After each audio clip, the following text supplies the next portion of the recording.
Hey guys, it's Charlene. Today I'm going to show you how I made this gorgeous card using nothing but a single stamp and die for the background. Really happy with how this card turned out. So what I'm using to create this card is a stamp, and it does come from a larger set. It's from the new Create Friendship Stamp, Stencil, and Die combo from Gina K Designs. Now if you guys saw my Create video that I made from Simon Says Stamp Create 2023, you'll know this was the set that I used in the class, one of the classes at that event. So I have a piece of A2 sized cardstock. It's 4 1/4 by 5 1/2. It's Nina cover stock Solar White, 80 pound. And I chose the large flower stamp from the set. This is a silhouette style stamp, and I'm stamping it in Melon, which is going to dry back to this really beautiful light orange color. It's just really gorgeous.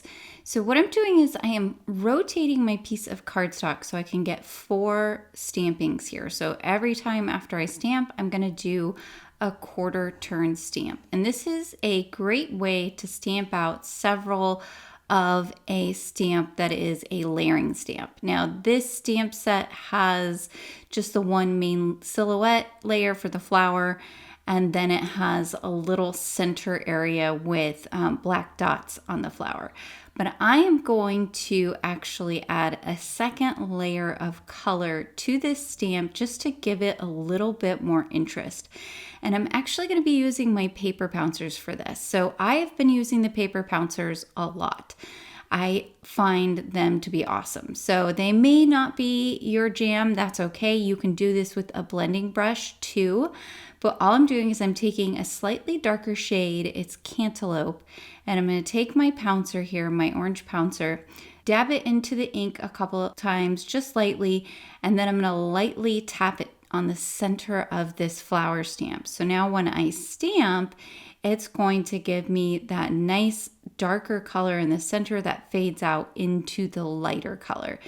This is going to look really pretty when things dry back. So I'm going to do the same thing. I'm going to rotate around and do this for all 4 of the flowers. Now, what I was mentioning before was if you have a layering stamp set, this is also a great way to make multiples, because what you do is you stamp out your first layer, then you just take off the stamp from your MISTI door and you line up your second stamp, and then you go around again and stamp everything.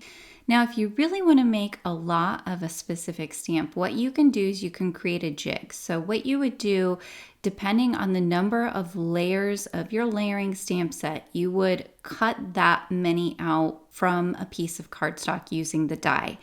And then you would go ahead and you would line up each layer of the stamp set into each of those negative spaces.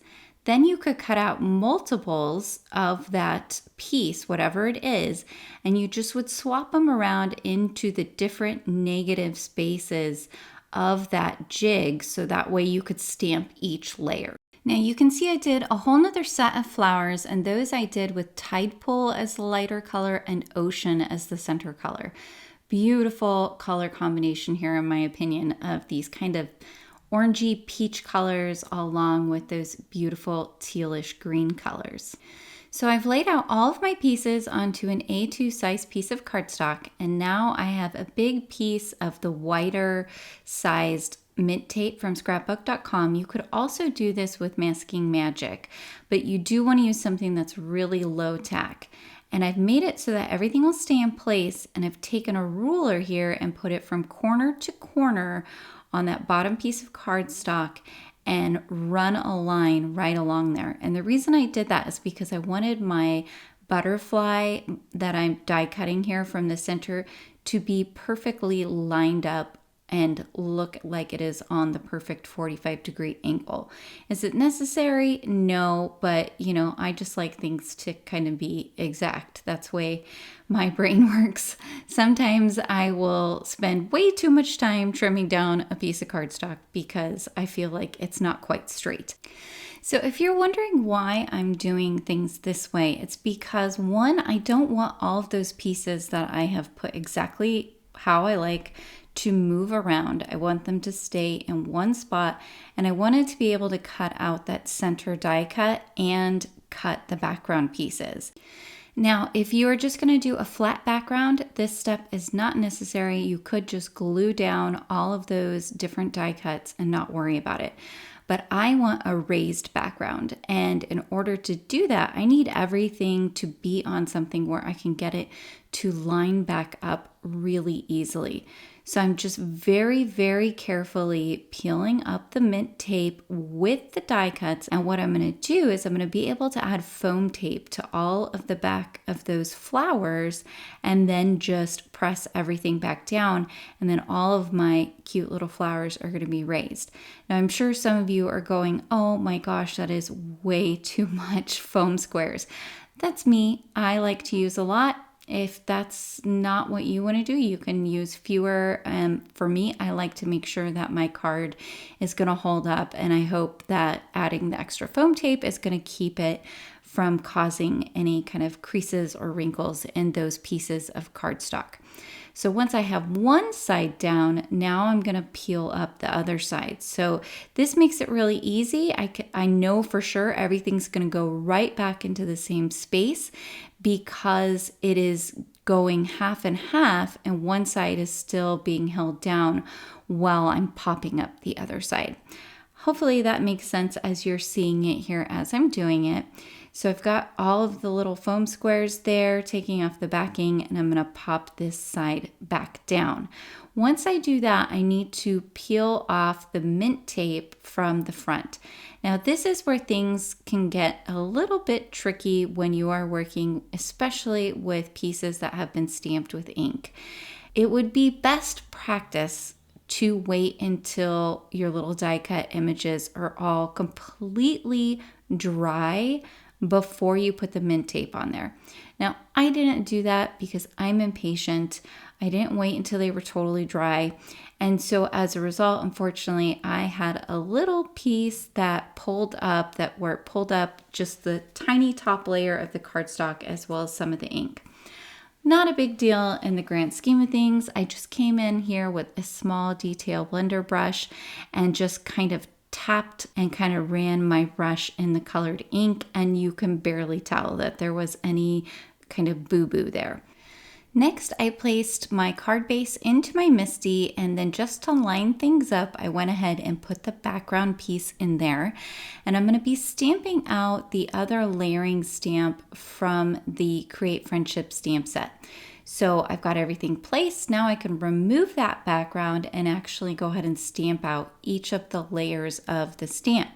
Now I am again using my Pouncers. One thing about these that's really nice is if you use them on your silhouette style stamps to add your ink, you are going to get just a beautiful, smooth result. Unlike if you go in and, at least in my case, when I use an ink pad, sometimes I get little lines or striations in the ink, but this gives me just a beautiful, solid overall result because it kind of takes out any chance of any harsh lines from the edges of the ink pad. So give it a try if you have the Pouncers. Again, not necessary. You could just use your ink pad to do this and it's still gonna look beautiful.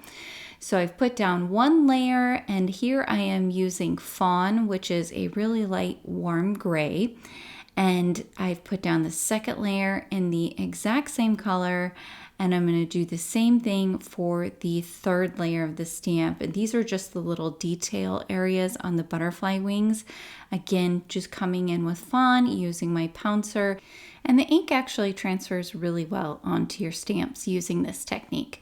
So I've got my third layer down here, and then I'm actually going to go ahead and bring back in the background piece to line up the final piece of the layering stamp, which is the main body part of the butterfly.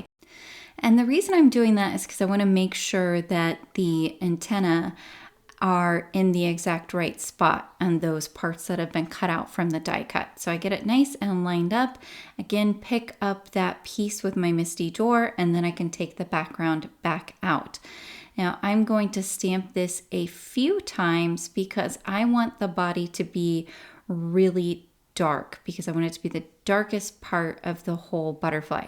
You can see how those other layers are showing up as darker than the bottom wings, and that's because every time I'm stamping with the fawn colored ink, it is actually making that area darker because we're getting multiple layers of the ink on there. So this is a fun way to get more out of your ink pads as well.